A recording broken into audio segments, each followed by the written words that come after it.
का स्वागत है। और रिलायंस इंडस्ट्रीज के क्वार्टरली नंबर्स आ रहे हैं। Q4 यानी आखिरी मार्च की तिमाही का ये नतीजा आ रहा है आपके स्क्रीन्स पे। 19,407 करोड़ रुपए का रिकॉर्ड नंबर आपको आता हुआ नजर पड़ रहा है। रिलायंस इंडस्ट्रीज का कंसोलिडेटेड प्रॉफिट है ये। और अगर हम तिमाही दर बेसिस पे देखें या साल दर साल बेसिस पे देखें, दोनों ही तर्ज पे आपको प्रॉफिट में वृद्धि होती हुई नजर पड़ेगी। तो काफ़ी अहम जो नेट प्रॉफिट का नंबर है ये आपकी स्क्रीन पे आता हुआ नज़र पड़ रहा है। जहाँ तक कि मैं प्रेस रिलीज़ पढ़ पा रहा हूँ, जो रिलायंस का सेल्स नंबर है वो 2,88,000 करोड़ है। ऑब्वियसली इसको हम एक्साइज ड्यूटी से एडजस्ट करके आपको बताएंगे, लेकिन जो प्राइमा फेसी सेल्स का नंबर है, रेवेन्यू का नंबर है, यहाँ आपको लगभग 9% की साल दर साल बेसिस पे ग्रोथ आती हुई नज़र पड़ रही है। और कंसोलिडेटेड प्रॉफिट जो आपको दिखाई पड़ रहा है 8,000 करोड़ रुपए से जो इम्प्रूवमेंट हो रही है आपको दिखाई दे रही है। एबिटा साइड पे भी आप अगर प्रॉफिट साइड भी देखें तो यहाँ इम्प्रूवमेंट देखने को मिल रही है। और जैसे कि मैंने पहले कहा, ईयर ऑन ईयर बेसिस और क्वार्टर ऑन क्वार्टर बेसिस पे यहाँ कंसोलिडेटेड मुनाफे में आपको बढ़त देखने को मिल रही है।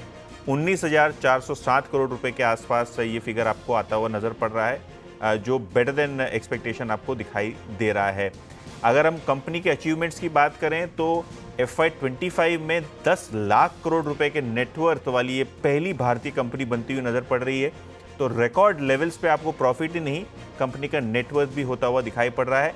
अगर हम कंसोलिडेटेड रेवेन्यूज़ की बात करें तो वो 2,60,000 करोड़ से ज़्यादा होता हुआ नज़र पड़ा है।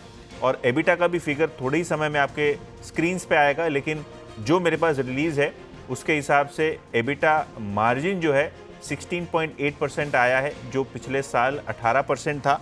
ऑब्वियसली जो O2C कारोबार है, यहाँ हमने थोड़ा बहुत प्रेशर देखा है, क्योंकि क्रूड यानी कच्चे तेल में काफ़ी ज़्यादा वॉलेटिलिटी थी। उसके चलते आपको थोड़ा बहुत प्रेशर यहाँ प्रॉफिटेबिलिटी पे होता हुआ दिखाई दिया है। हालांकि रिटेल कारोबार हो या जियो हो, दोनों ही तर्ज पे आपको रिजल्ट्स इम्प्रूव होते हुए दिखाई पड़ेंगे। बोर्ड ने 5.5 रुपये प्रति शेयर का डिविडेंड भी अनाउंस किया है शेयर होल्डर्स के लिए। तो ये भी काफ़ी अहम फिगर आपकी स्क्रीन पे आता हुआ नज़र पड़ रहा है। इसके अलावा अगर हम बात करें कंपनी के जियो सेगमेंट के रेवेन्यूज़ की, यहाँ आपको रिवैम्प होता हुआ दिखाई पड़ रहा है। और ये टाइम खास बात जियो के रिजल्ट्स में ये है कि जो 5G कस्टमर्स हैं, इनकी ऑनबोर्डिंग काफ़ी एग्रेसिवली होती हुई नज़र पड़ी है। और 5G कस्टमर्स के ऑनबोर्डिंग का मतलब ये है कि आने वाले दिनों में जो आरपू है, जो एवरेज रेवेन्यू पर यूज़र है, यहाँ भी आपको बढ़ोतरी आती हुई नज़र पड़ सकती है। तो ओवरऑल नंबर्स काफ़ी स्ट्रॉन्ग दिखाई पड़ रही है। और फर्स्ट इंडियन कंपनी है, ये हेडलाइन पोटेंशियल जो मैं बता रहा हूँ ये है कि 10 लाख करोड़ का नेटवर्थ अब रिलायंस इंडस्ट्रीज़ का होता हुआ नज़र पड़ रहा है। मार्केट कैपिटलाइजेशन के तर्ज पे भी, नेटवर्थ के तर्ज पे भी जो रिकॉर्ड रिलायंस इंडस्ट्रीज़ ने बनाया है, शायद ही कोई भारतीय कंपनी बना पा रही है। तो ओवरऑल काफ़ी स्ट्रॉन्ग नंबर आपको प्राइमा फेसी रिलायंस इंडस्ट्रीज़ के आते हुए नज़र पड़ रहे हैं। ऑब्वियसली हमारे साथ कुछ ही समय में मार्केट एक्सपर्ट्स इस रिजल्ट्स को